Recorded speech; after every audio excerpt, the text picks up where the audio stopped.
What if I told you that the people you consider the most motivated in the world, like the elite athletes, the groundbreaking entrepreneurs, the master artists, what if I told you they actually experience significantly less motivation than you do on a daily basis? It sounds completely backward, doesn't it? It sounds totally counterintuitive, right? Because we're so socially conditioned to believe that high achievers they wake up every morning with this burning, unquenchable fire in their chest. Yeah, like they possess some kind of infinite internal energy source that the rest of us simply missed out on. Exactly. Like we look at a towering skyscraper or an impossibly intricate piece of software or, an athlete breaking a world record, and our immediate psychological reflex is to assume there was a master plan fueled by a golden ticket. Right, a genetic lottery win. Yeah, a lightning bolt of pure, unadulterated genius. But today, we are taking a deep dive into an absolute paradigm shifter of a text called Mastering the Art of Discipline, the Architecture of Success. And this text, it completely dismantles that entire narrative. It really does. So for those of you listening right now, whether you're commuting to work or hitting the gym, or maybe you're just trying to figure out why you feel stuck in a rut, our mission today is to completely deconstruct the mechanics of high achievement. We are going to examine the exact biological, psychological, and behavioral machinery of discipline. Right. We aren't just going to talk about what discipline is. We're going to break down precisely how it's constructed in the human nervous system and why it operates as this silent, ruthless engine separating ordinary existence from extraordinary reality. Because the source material we are pulling from today makes a claim right out of the gate that just completely reframes the starting line of success. Okay, let's unpack this, because the text argues that achievement does not begin with talent. No, not at all. It doesn't begin with a high IQ or ideal socioeconomic conditions or, an abundance of physical strength. It begins in the exact microscopic fraction of a second when a person makes a conscious decision that their excuses will no longer dictate their trajectory. Which is just a staggering relocation of human agency, if you think about it. Oh, totally. It moves the origin point of success from the realm of the biological lottery entirely into the realm of conscious choice. We are so conditioned by modern culture to look for the starting line in our DNA. Right, or waiting for the perfect alignment of our external circumstances, like waiting for all the traffic lights to turn green before leaving the driveway. Exactly. But this text completely dismantles that assumption. It states unequivocally that discipline is not an innate characteristic. You aren't born with a discipline gene. It's something that is manufactured, constructed, and reinforced, literally one decision at a time. Great. I have to push back on the text just a little bit here, just to play devil's advocate for a second. Sure, go ahead. We can't entirely discount biology, right? Yeah. Genetics absolutely matter. Like if you want to play in the NBA, being born 7 feet tall is a massive, undeniable advantage. Oh, without a doubt.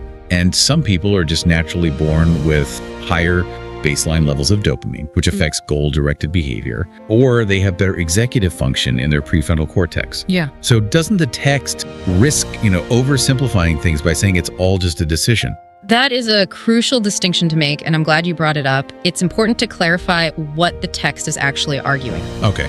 The source does not deny the existence of biological baselines or systemic advantage. What it argues is that a high baseline is merely latent potential, and potential by itself is entirely useless without the mechanical execution of discipline. Think of it like a sports car. You might be born with the biological equivalent of a V12 engine, while someone else is born with a standard 4-cylinder. Right. But if the V12 stays parked in the garage because the driver is waiting for perfect weather well, the 4-cylinder that gets driven through the rain every single day is going to cover infinitely more ground. That makes perfect sense. So the text is focusing on the execution phase. Exactly. The starting line it refers to isn't your biological birth. It's the moment you activate whatever machinery you actually have. And that activation requires overcoming the deeply ingrained psychology of And that brings up the phenomenon of waiting for perfect conditions, which I think is one of those universal human experiences. Yeah. The text explores this paralysis we fall into, right? Yeah, I'll do it. Yeah, where we constantly delay action because we aren't in the perfect mood, or the economy isn't right, or we don't have enough free time. Right, we tell ourselves we're just being strategic. Exactly. We say we're in the planning phase. But honestly, looking at it through the lens of this text, it feels like a really sophisticated form of self-deception. It is entirely self-deception. Yeah. And it's driven by our evolutionary biology. Wait, really? Biology? Yeah, when we wait for perfect conditions, we are not actually planning. We are engaging in an anxiety regulation suite. Oh, wow.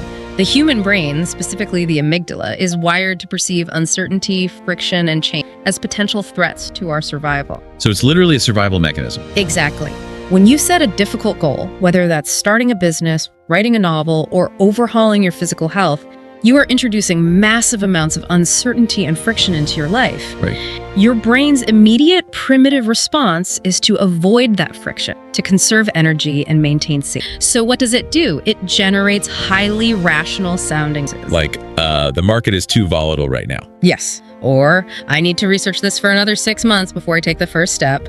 These aren't strategic delays. They are biological defense mechanisms masquerading as law. Okay, that is fascinating. So the brain is essentially tricking us into staying comfortable under the guise of being responsible. That's a perfect way to phrase it. That perfectly explains why abandoning that weight-making, the conscious decision to start before you're ready, is such a massive psychological threshold. It is a massive threshold. The text mentions that abandoning this weight fundamentally alters a person's trajectory. But how does that actually work mechanically? Like, what shifts in the brain when you finally say, okay, the conditions are terrible, I feel exhausted, but I am starting anyway?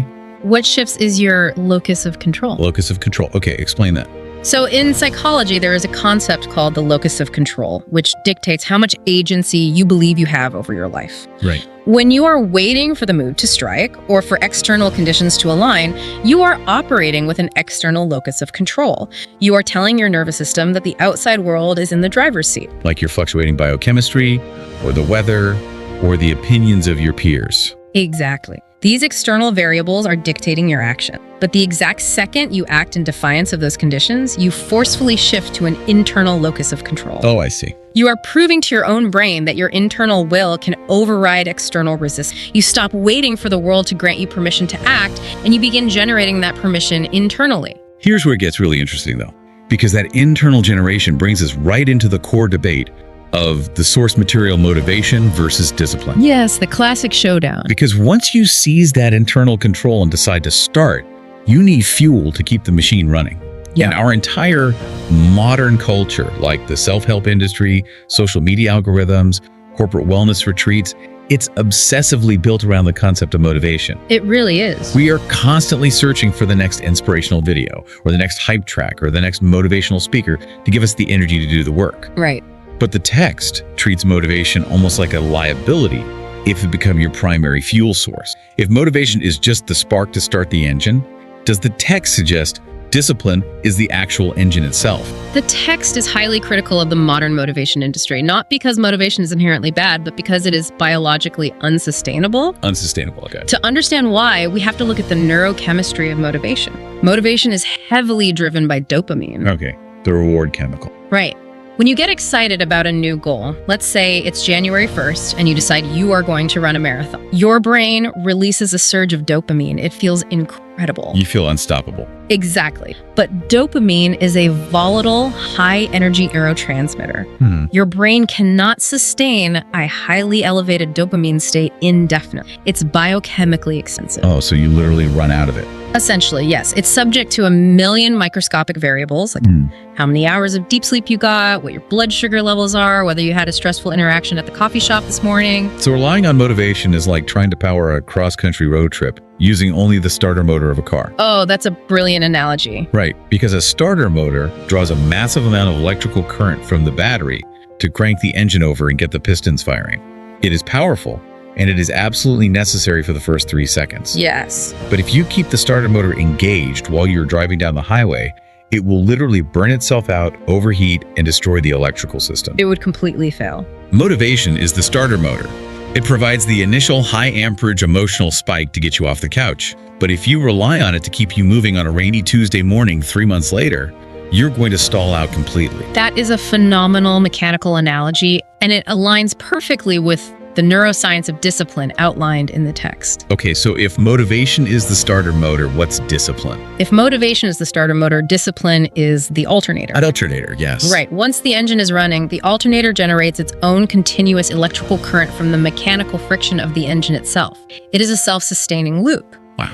Discipline, neurologically speaking, relies on entirely different brain structures than motivation. While motivation relies heavily on the reward centers and the prefrontal cortex, which require immense conscious energy discipline, shifts the behavioral load to the basal ganglia. Basal ganglia, what exactly does that do? It's the part of the brain responsible for habit formation and procedural memory. It operates efficiently, quietly, and most importantly, it operates outside of conscious emotional value. Wait, let me stop you there because I want to challenge this idea that discipline is completely unfeeling. The text claims that discipline operates entirely independent of feelings. Yes, it does. But isn't discipline itself fundamentally fueled by an underlying emotional desire for a specific future outcome?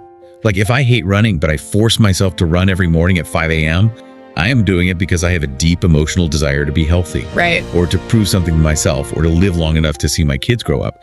How can we completely separate emotion from discipline if emotion is the underlying reason we built the discipline in the first place? That is a highly sophisticated challenge, and it cuts right to the duality of human behavior that the source text explores. You are entirely correct that the setup, the architectural blueprint of the goal, is deeply emotional. The prefrontal cortex establishes the why. You want to live to see your grandchildren. That is a profound emotional anchor. Yeah, absolutely. However, the text is referring to the execution phase. The daily micro-execution of the task must be divorced from how you feel in that specific granular moment. Oh, I see the distinction.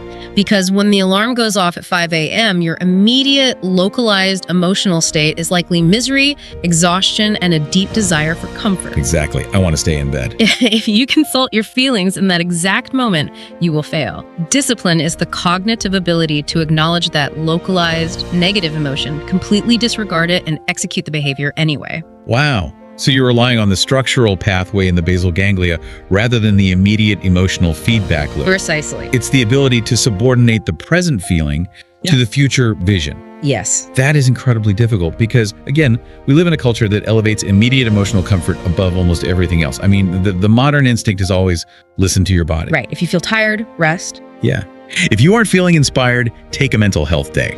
And while rest is obviously physiologically necessary, the text warns that if you constantly allow your immediate emotional state to veto your long-term commitments, you will never build the requisite architecture for extraordinary success. Which is exactly why the text utilizes the elite athlete as the ultimate archetype for this concept. The athlete's blueprint. Yes, athletes provide the most unambiguous, measurable case study for the mechanics of discipline. In athletic competition, there is no subjectivity. You either clear the high jump bar or you knock it down. The stopwatch does not care about your emotional state. Exactly, and the text makes a pointed observation. Athletes do not train only when they feel excited. In fact, for elite athletes, the vast majority of their training is tedious, painful, and profoundly unglamorous. I mean, imagine an Olympic swimmer. They are staring down a freezing, heavily chlorinated pool at 4:30 in the morning. Their shoulders are screaming from the day before. A terrible feeling. Right. If they relied on motivation, if they sat on the edge of the pool waiting for a dopamine spike to make them want to jump in, they would never make the Olympic team. Never. They jump in because the act of swimming has been moved to the basal ganglia. Yeah. The decision was already made years ago. Exactly. And the text introduces a vital cognitive reframe that allows athletes to endure this. It says, every drop of sweat is an investment. Every difficult workout is a promise to their A promise to their future self. I love that. They are engaging in extreme delayed gratification. They are taking the localized pain of the present and cognitively reframing it as a currency they are depositing into an account. And the dividend of that investment is preparation. Preparation. Yes, the source material states, confidence comes and goes, but preparation never leaves. I really want to hover on that concept because we hear so much about swagger and manifesting confidence, but swagger is a localized emotion. It evaporates the second you get punched in the mouth by a formidable opponent or a catastrophic market shift. It's extremely fragile. Right. If your confidence is just an emotional state you hyped yourself into in the locker room, it is incredibly fragile. But preparation is structural. Yeah. It is baked into your muscle fibers, your central nervous system, your procedural memory. Exactly. When the text talks about work done in silence becoming the strength you display when it matters most, it's talking about building a psychological fortress. And that fortress is built through what neuroscientists call myelination. Myelination. Yeah. Break that down for us. Okay, so when you practice a skill, whether that is a swimming stroke, a piano scale, or even the cognitive scale of focusing on a spreadsheet without checking your phone, your brain fires a specific sequence of neurons. Right. Every time you repeat that sequence, a glial cell wraps a layer of fat called myelin around that neural pathway. It is literally insulating the circuit, much like rubber insulation on a copper wire. Oh, wow. The thicker the myelin sheath, the faster, stronger, and more automatic the signal becomes. So it physically changes the brain. It physically changes it. The work done in silence that the text refers to is the slow, invisible biological process of thickening that myelin. It's incredible. So when the athlete steps into the Olympic stadium, they aren't relying on a fragile emotional state. They are relying on heavily myelinated neural circuits that will fire automatically under extreme stress. So for you listening right now, this is where the rubber meets the road. I want you to really evaluate how you are building your own neural circuits. Are you waiting for a burst of dopamine to finally finish that certification for your career? Are you waiting to feel energized before you sit down to write your business plan? Because if you are waiting for the feeling to precede the action, you are actively sabotaging your own biology. You are refusing to build a myelin. Yeah. The people who are surpassing you, the ones who seem to have it all figured out, are not operating with more motivation than you. They're simply operating a different biological system. Exactly. They're the ones walking out into the freezing rain, engaging the alternator, and driving forward while their motivation tank is sitting on empty. If we follow this mechanical logic to its natural conclusion, we have to look at the day-to-day physics of progress. Okay, let's look at that. We understand that discipline is the alternator, and we understand the neurobiology of myelinate. But how does this actually manifest in the granular reality of, say, a Tuesday afternoon? The text argues that the architecture of success is built through microscopic, often entirely invisible increments. It is the relentless accumulation of microscopic advantage. The text explicitly states that success is never the result of one massive cinematic breakthrough. No, it never is. It is the result of thousands of tiny, seemingly insignificant victories repeated daily. Every time you choose a protein-rich meal over processed sugar, every time you read 10 pages of a complex book instead of doom scrolling on social media, Right. every hour you spend deeply focused on acquiring a new skill, you are actively altering the physical structure of your brain and your future reality. But this introduces the most precarious phase of the entire process. The text focuses on heavily. You can call it the invisible phase. Oh man, the invisible. Yes. This is the period where you are actively expending energy, you are enduring the friction of discipline, but the external environment provides absolutely zero feedback that your efforts are. The invisible phase is pure psychological torture. It really is. Like, I feel like it's the reason 90% of New Year's resolutions are abandoned by the second week of February. It absolutely is. Because we have this massive evolutionary mismatch in our hardware, right? Yeah. For hundreds of thousands of years, our ancestors operated on immediate return environments. Right. You expend energy to hunt, you get immediate calories, you expend energy to run from a predator, you get the immediate reward of not dying. Our brains are hardwired to demand an immediate return on investment for any energy expended. Yes, exactly. But the modern world and the architecture of success described in this text operates entirely on a delayed return environment. A heavily delayed return environment. You study for 4 years to get a degree. You invest capital for a decade to see compound interest. You work out for 6 months to fundamentally alter your body composition. And the brain constantly monitors the ratio of energy expended to rewards received, doesn't it? It does. And during the invisible phase, you are putting in maximum effort and receiving zero visual or social feedback. You look in the mirror after 2 weeks of grueling workouts, and your body looks exactly the same. Exactly the same. You read 3 chapters of a book on macroeconomics, and you still feel entirely unqualified to discuss the subject. In the absence of an immediate dopamine reward, your primitive brain interprets the effort as a catastrophic waste of biological resource, and it screams at you. I think we need a better analogy for this than the typical planting a seed and waiting for a tree metaphor. Because we hear that all the time and it kind of loses its punch. Okay, what do you have in mind?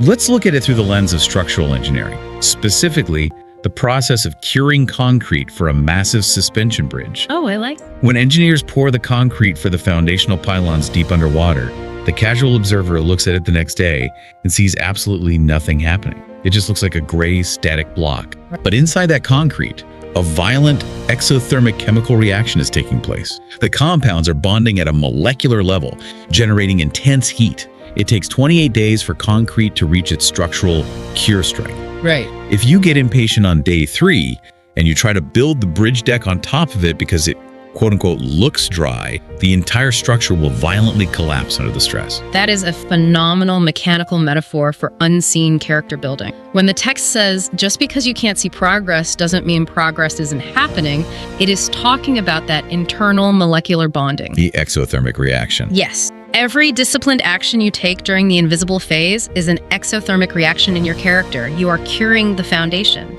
You are rewiring your neurobiology to associate effort with identity rather than immediate external reward. You are decoupling your behavior from the desperate need for instant gratification. This is an agonizing process, but it is the absolute prerequisite for bearing any kind of significant weight in there. Which brings us to what the text calls the comfort over growth battle. Because you don't just pour the concrete once. No, you don't. You have to actively choose to let it cure every single day, while a million distractions offer you immediate, cheap comfort. The text frames this as an intimate internal war fought every single morning. The alarm goes off. Do you stay in the warm, comfortable bed, or do you step out onto the cold floor and introduce friction into your day? It is a binary choice presented at the threshold of every single day.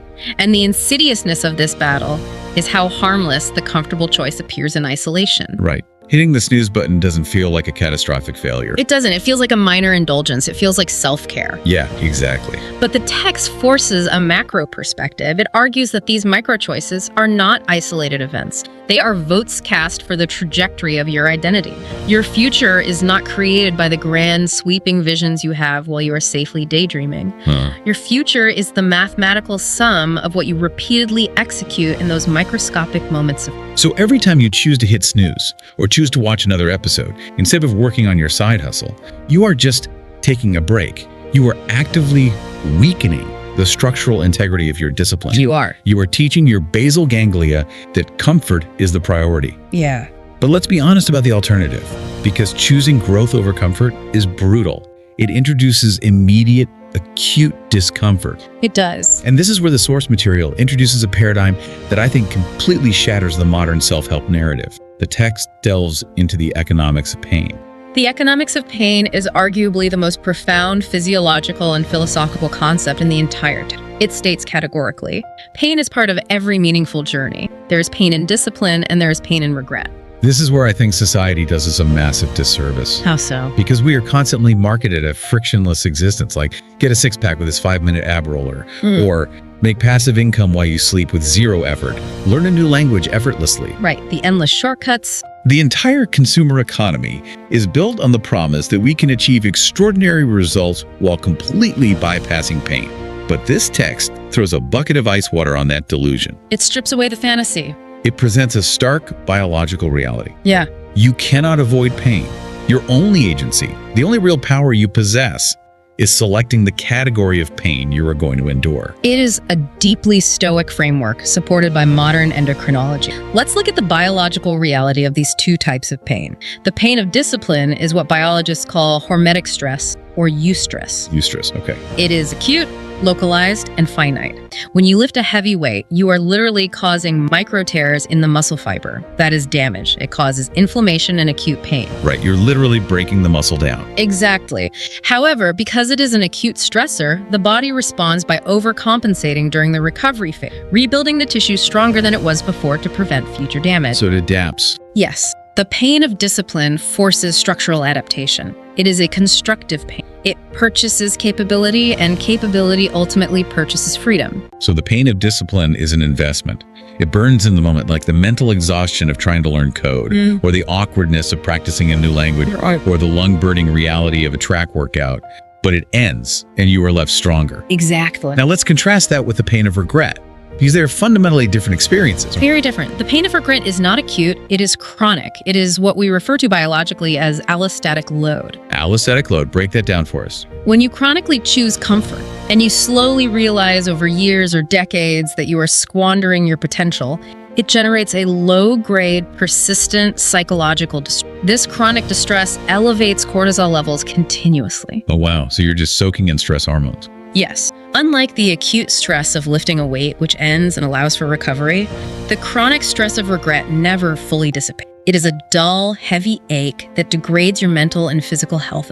Man. The pain of regret does not force constructive adaptation, it causes systemic breakdown. The text is urging the reader to understand this economic trade. You must willingly accept the sharp, acute, constructive pain of discipline today, specifically to inoculate yourself against the chronic, destructive, lifelong pain of regret tomorrow. That is incredibly powerful. And a massive component of that acute pain of discipline is the experience of failure. Yes, failure is inevitable. The text does not sugarcoat this. It points out that every single person who has ever built anything of value has experienced spectacular failure. Athletes lose on the world stage, entrepreneurs bankrupt companies, leaders make decisions that blow up in their faces. It happens to everyone. But the critical differentiator is how a disciplined mind processes that failure versus how an undisciplined mind processes it. We have to look at the brain as a predictive processing unit. Okay, what does that mean? The human brain constantly generates models of how the world works, and it predicts the outcomes of our action. When an undisciplined person fails,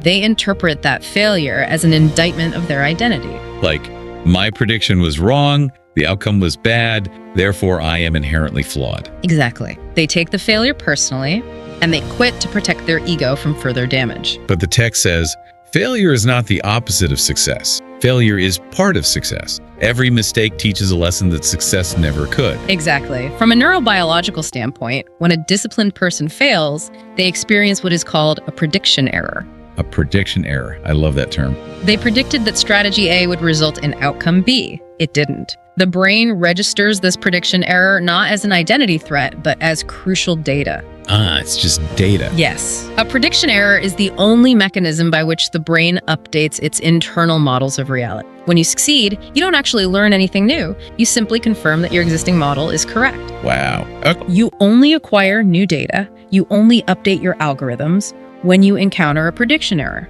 Therefore, failure is not a roadblock on the path to success. It is the biological prerequisite for learning how to navigate the. Think about that for a second. If you are listening to this right now and you are currently agonizing over a recent failure, maybe you launched a product and no one bought it, or you applied for a massive promotion and they went with an external candidate, or you tried to overhaul your diet and you spent the entire weekend eating junk food, you need to aggressively reframe that experience right now. You have to reframe it. The text is laying down a law of physics for achievement, that failure does not determine your worth. It is simply a prediction error. It is the universe providing you with the exact data you were missing. Yes. If you quit now, you are selecting the chronic pain of regret.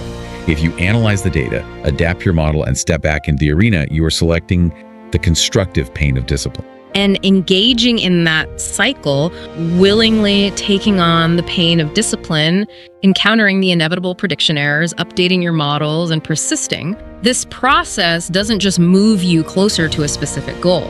Right. It fundamentally rewires your psychological baseline. It alters how you perceive your own capabilities, which brings us to the text's profound insights on the acquisition of confidence. Yes, the mechanics of confidence. So what does this all mean? Because this is another area where the text violently clashes with modern pop psychology. It completely contradicts it. We are bombarded with the idea that confidence is a prerequisite for action. Like, you just need to find your confidence and then you can start the business. Or the classic, fake it till you make it. Which is terrible advice. Just stand in a power pose in front of the mirror, repeat some positive affirmations, and you will magically trick your brain into being confident. But the text bluntly states that confidence is earned strictly through action. The fake it till you make it philosophy is fundamentally flawed because it assumes you can deceive your own autonomic nervous system. And you can't. You cannot. Your subconscious mind keeps a meticulous, unalterable ledger of your behaviors. It tracks every promise you make to yourself, and it tracks whether or not you execute that promise. A self-trust ledger. Exactly. Yeah. The text explains that confidence is essentially the metric of self-trust. If you tell yourself you are going to go for a run at 6 a.m. and you hit snooze and stay in bed, you have registered a massive withdrawal from your self-trust account.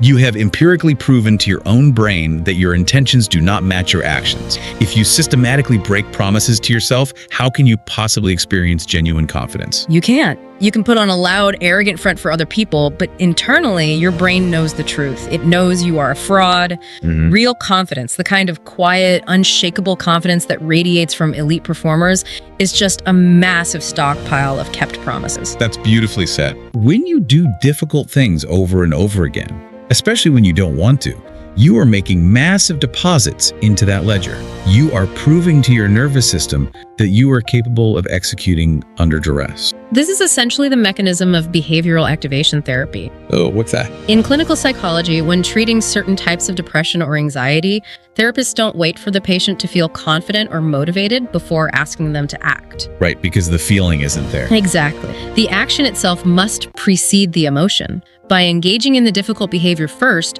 you generate the physiological and psychological feedback that eventually produces the feeling of confidence. The action manufactures the emotion, not the other way around. The action manufactures the emotion. And the text introduces a specific actionable algorithm for manufacturing this confidence on a daily basis. It calls it the one more philosophy. Yes. And this is where the biological limits we place on ourselves get completely exposed as illusions. The one more philosophy taps into a fascinating area of sports science known as the central governor theory. Central governor theory. Tell us about that. For a long time, physiologists believed that athletes stopped running or lifting because their muscles physically ran out of ATP or accumulated too much lactic acid. It was viewed as a strict mechanical failure. Like the engine just literally ran out of gas. Right. But researcher Tim Noakes proposed the central governor theory, which suggests that the brain acts as a protective governor. Long before you reach true physiological failure, long before your heart gives out or your muscles literally snap, your brain recognizes the escalating stress and sends overwhelming signals of pain and fatigue to force you to stop. Wow. So the limit you feel isn't physiological, it is neurological. Exactly. The brain is essentially hitting the panic button while the gas tank still has 30% left, just to be safe.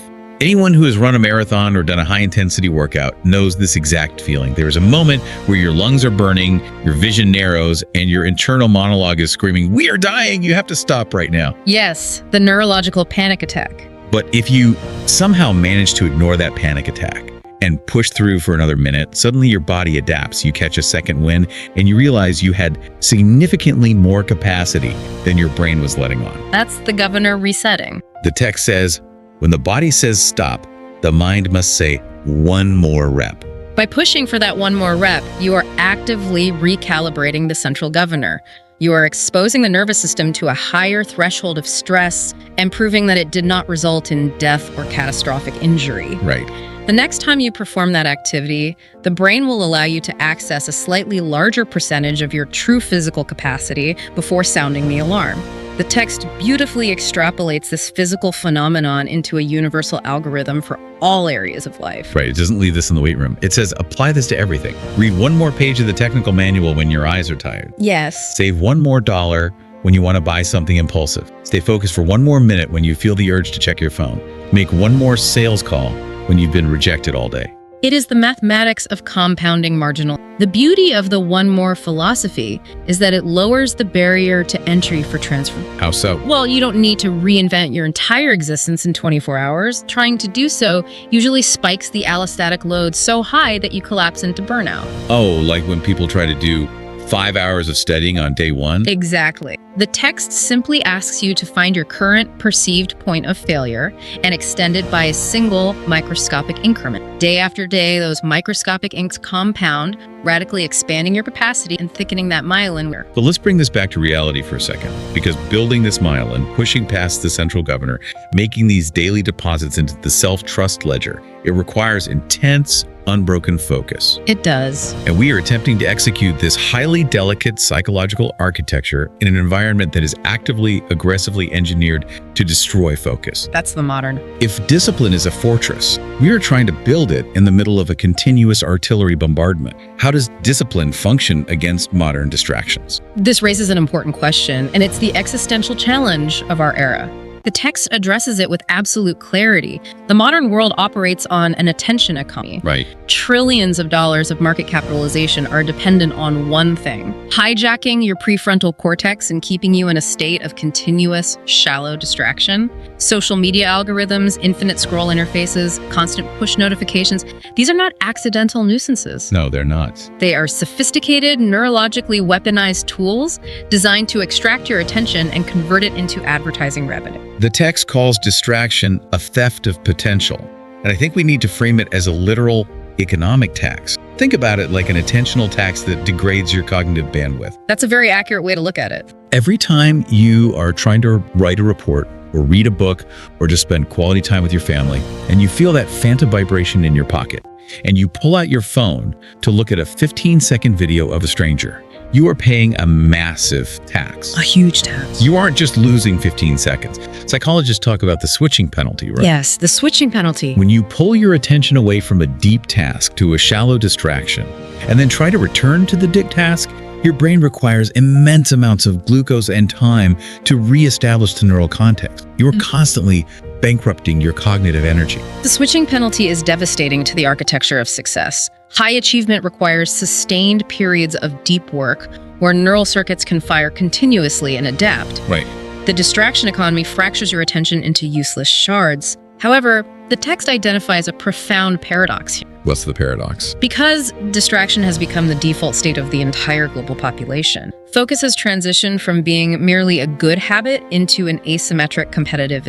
Wow. So if the baseline of society is constant distraction, merely showing up with sustained attention makes you a statistical outlier. Exactly. The text states, while everyone else is distracted, disciplined people are building skills, improving their health, strengthening their minds, and preparing for opportunities that others will never be ready for. That's powerful. You no longer need to be a generational genius to dominate your field. You simply need to be the person who is capable of staring at a complex problem for 90 uninterrupted minutes without reaching for a dopamine pacifier. Focus acts as a massive competitive moat. While the masses are paying the attentional tax, degrading their bandwidth, and engaging in the chronic allostatic load of comparison on social media, the disciplined individual is quietly curing their concrete. Beautifully said. They are building the fortress in the silence while everyone else is deafened by the noise. It is such a clarifying way to look at the world. Every time you resist a distraction, you aren't just being productive, you are aggressively widening the gap between yourself and the competition. You are acquiring market share of your own potential. As we synthesize the overarching architectural blueprint of this text, we arrive at a critical cognitive reframe regarding the very nature of discipline. Okay, let's talk about that reframe. For most people, the word discipline carries connotations of deprivation, punishment, and a rigid, joyless existence. It is viewed as a straitjacket. We view it as denying ourselves the pleasures of life. But the text flips this entirely on its head. He does. It says, remember this every single day. Discipline is not punishment. It is self-respect. It is the daily choice to become the person you were created to be. It frames discipline not as a restriction of your life, but as the ultimate expansion of it. It reclaims the concept of self-love from the superficial consumerist definition it currently holds. Modern culture defines self-love as immediate indulgence, buying the expensive coffee, skipping the workout, avoiding friction. Right, treat yourself. Exactly. But the text argues that true self-love is having a profound, uncompromising respect for your future. It is the willingness to endure the necessary, acute pain of the present to ensure the freedom and capability of the future. Wow. The text notes, success belongs to those who refuse to surrender, who embrace the struggle, who outwork their doubts, and who continue moving forward when everyone else stands still. Which brings us to the final and perhaps most poignant observation in the entire source material. It deals with how the outside world interprets the results of this entire agonizing, beautiful process. The illusion of luck. Because if you actually execute this, if you choose the internal locus of control, if you rely on the alternator of discipline instead of the starter motor of motivation, if you endure the prediction errors of failure, push past the central governor for one more rep, and protect your focus from the distraction economy, you will eventually build something extraordinary. You will. You will build the skyscraper. You will become the elite athlete. And when you do, the text warns us about the illusion of luck. The illusion of luck is a manifestation of survivorship bias. Explain that. The world only sees the final, polished result. They see the gold medal on the podium. They see the IPO of the company. They see the published bestseller. They are presented with the blooming tree, having absolutely zero context for the years the root system spent violently struggling through the dark, compacted soil. Wait. Because the human brain struggles to comprehend the sheer volume of invisible, microscopic choices required to achieve that result, it defaults to the easiest explanation: luck. They will attribute it to the soil or the weather or sheer chance. They will say, wow, you are so lucky to have that talent. You are so lucky you found that opportunity. And they will be entirely blind to the early mornings. They won't see the alarm clock going off at 4:30 a.m. They won't see the acute pain of the workouts you almost skipped but did anyway. They won't see the social events you declined to protect your focus, or the times you stared at a failure and forced yourself to extract the data instead of quitting. No, they won't. The world will take the sum total of your thousands of agonizing discipline choices, and they will casually write it off as luck. It is the ultimate irony of human achievement. But for the disciplined individual, this external misattribution doesn't matter because they understand the internal mechanics, they possess the self-trust ledger, they know precisely what the architecture costs to build. Which leaves us with a final thought to mull over today. A thought that I hope completely reframes how you approach your life the second this deep dive ends. If this text has proven anything, it's that the architecture of success is built entirely out of microscopic, invisible, disciplined choices. And if the outside world is biologically wired to look at the culmination of all those painful choices and label it as mere luck, then perhaps the kind of true, magical lottery ticket luck that the majority of humanity is waiting around for doesn't actually exist at all. What if luck is entirely a manufactured product? What if it is forged in the dark, in the quiet, unglamorous moments when absolutely no one is watching, and your brain is screaming at you to seek comfort, but you close your eyes, engage the engine, and whisper to yourself, one more. Your future is being written by the physics of the decisions you make in this exact moment. So stand up, stay focused, and go master the art of discipline today.